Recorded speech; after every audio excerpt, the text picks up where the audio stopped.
Honeywell, excuse me. All right, have you lost what we laughingly call your mind? Oh, I'm sorry, Mr. Honeywell. I guess I got carried away. Here we are facing a financial crisis, and you're in here playing games. What's the idea of having this junk in your office anyway? Mr. Honeywell, for your information, my Legion post is just donating some sports equipment to the Boys Betterment League. And as chairman of the committee, I was just testing out some of the samples. Well, all right. But for your information, all right. Old man Walsh's son just got into town, and he'll be up here any minute. Well, what's our problem? Oh, what's our problem, he says. What's always our problem? Well, Margie doesn't know anything about this deal. I've heard that before, but I'm taking no chances this time. Now, all right, pay attention, and I'll show you how a brain works. You and this boy's father were classmates at college, right? Yes, and I hope you realize that's why we're getting this account. I haven't seen Joe Walsh for 25 years, but he still remembers what a smart operator I was, even in those days. All right, all right. The point is, if that boy finds out about Margie, you and his father being such old friends, naturally he'll expect to meet her. Oh, I hadn't thought about that. Well, I have. And the old noggin is really percolating this time, all right. You know what we're going to do? Send Margie out of town till the contract is signed. No, we tried that before, remember? She was way ahead of us. Sometimes I think that girl's psychic. Well, then what? What I have in mind, she won't even get suspicious. What is it? Simple as pie. When young Walsh asks about your family, we won't even tell him you have a daughter. Huh? Don't you get it? If there is no Margie Albright, if in his mind she doesn't even exist, then she can't possibly cause us any trouble. But Mr. Honeywell... Yes? Mr. Jerry Walsh is here to see you, Mr. Albright. Send him right in. Remember, no daughter. Well, Mr. Albright? So you're Joe Walsh's son. It's nice to know you, Jerry. Thank you, sir. Shake hands with the brain. The boss around here. Mr. Honeywell, Jerry Walsh. Happy to meet you, sir. Pleasure's mine, Jerry. Here, let me have your hat. Come, sit down. Thank you. It seems only yesterday that your dad and I were playing college football ourselves. Of course, we never made All-American the way you did. Well, I had a good line. All I had to do was run. That's not the way I read it. It just doesn't seem possible that you're through school now and old enough to be taking over your father's business. Well, that's life, I guess. Oh, Dad tells me you have a grown-up child, too.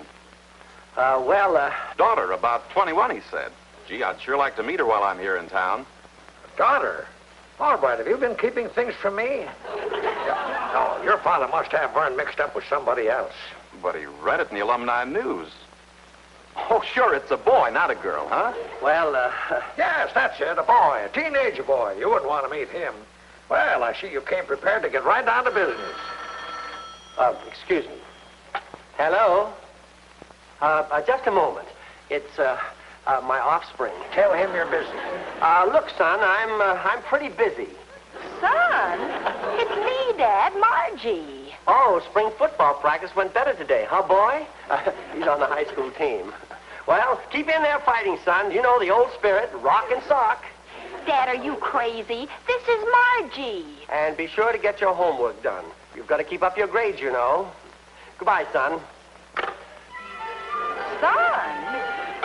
Now he tells me.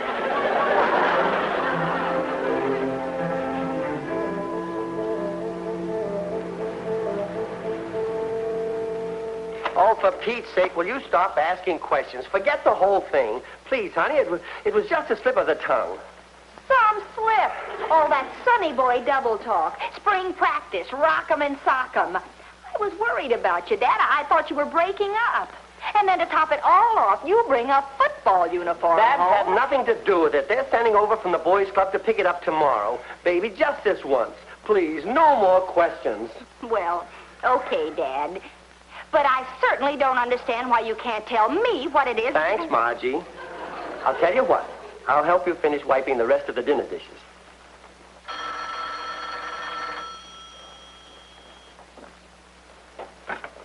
Hello? Just a minute. You go ahead. I'll be with you in just a sec. No hurry. I can wait. Hello? Just called the home office and got those additional figures you wanted, Mr. Albright. Thought it might speed things up if I brought them over to you tonight. Oh, no, not here. I'll come over to your hotel. I don't want to cause you any trouble. No trouble at all, Mr. Albright. I'd like to come. Give me a chance to meet your son. I'll be there in a half an hour. See you then. Margie, I just had an idea. Me too, Dad. I mean, Margie's an awfully silly name for a boy, don't you think? People might get the idea I'm a sissy or something. Now, cut that out. Okay, Pappy. What's your idea?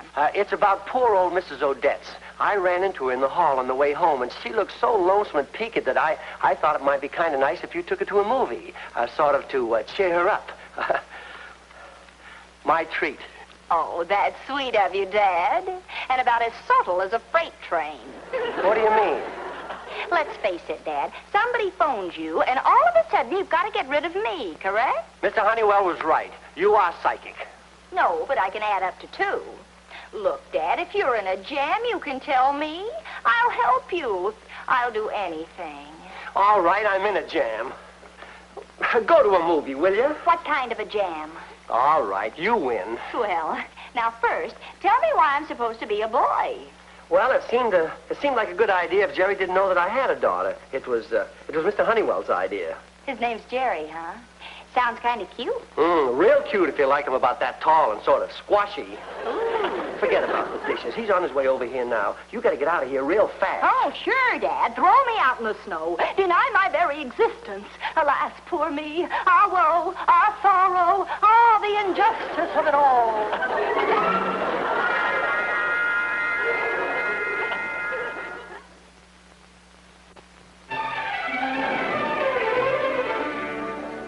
I'd better phone from your apartment to see if Mr. 5x5 has left yet.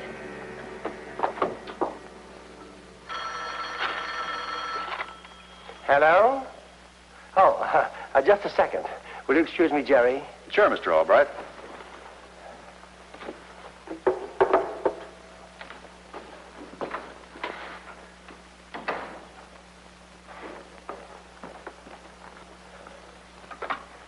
Hello, honey. I'm sorry I couldn't talk in the den, but Jerry's still here.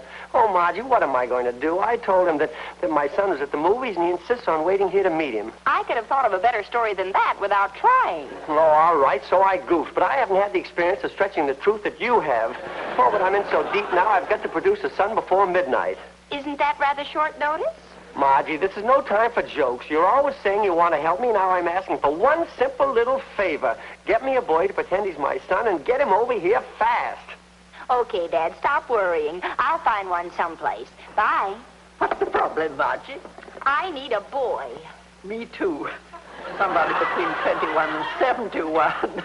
I'm not kidding, Mrs. Odette. You think I am? A simple little favor, he says. Find some boy actor, brief him, and get him over there in 10 minutes. He got himself into this. I'd say, let him stew. Oh, I can't let him down. But where will I get this boy? Well, what about Freddie? He'd do anything for you. Yeah. Oh, no, he'd only mess things up. You know how dumb Freddie is. Yes, Freddie is no Einstein. He's not even a beer stein. At least that has a head on it. You've got to find somebody with brains. I've got it. Hold everything.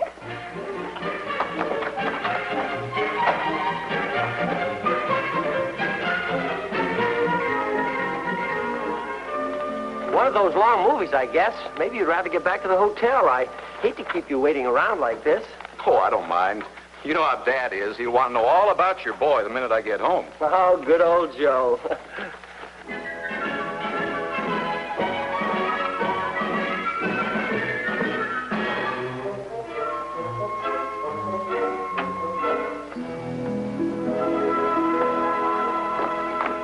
What I go through for dear old Pappy. Okay? Perfect. Your father never even recognized you with that nose on. But remember, keep your voice down. Well, maybe that's your boy now. He probably forgot his key. Oh, yes. I'll see you. Excuse me.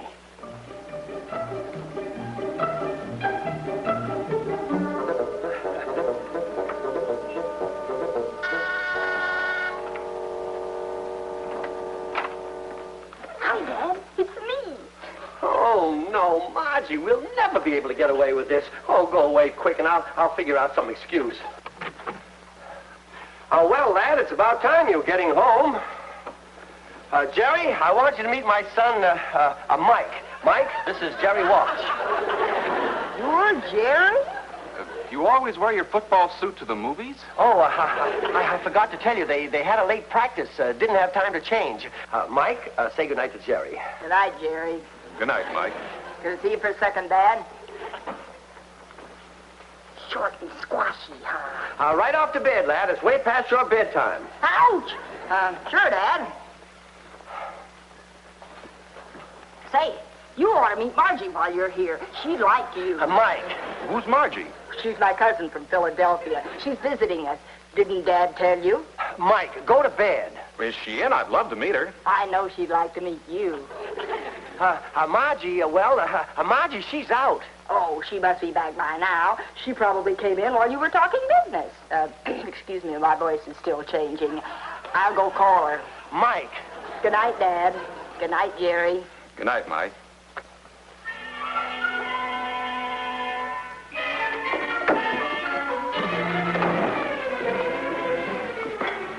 Short and squashy, huh? It is rather late, Jerry. If you want to run along, I'll explain to Cousin Margie. Well, I'd enjoy meeting her, but, well, I don't want to keep you up, Mr. Albright. Oh, fine, Jerry. I'll get your hat. Oh, Uncle Vern. Excuse me. You're Margie? You're Mr. Walsh? Well, my friends call me Jerry. Hi, Jerry. Oh, I'll get your hat. Jerry was just leaving. Oh, must you go? No, not really. Well, then, let's be comfortable. Sit down. Thank you, Margie. Oh, the shoes. That cousin of mine, always leaving his football clothes scattered around the apartment. I must have put them on by mistake. Excuse me. Mr. Albright. Yes, Jerry. May I ask you a question? I'd rather you didn't, but go ahead. Well, I don't like to appear nosy, but what's going on around here? I guess I just better start at the beginning.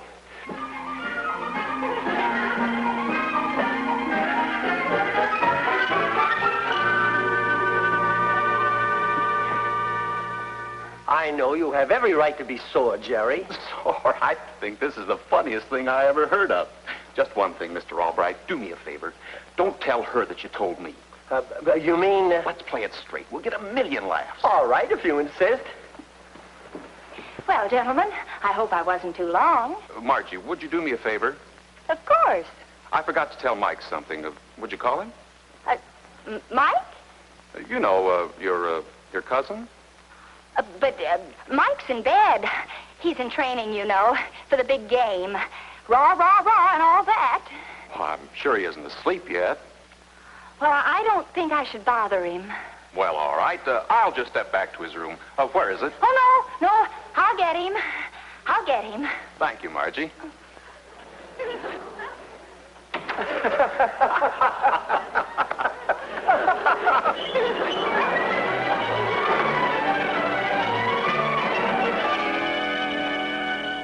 Here she comes.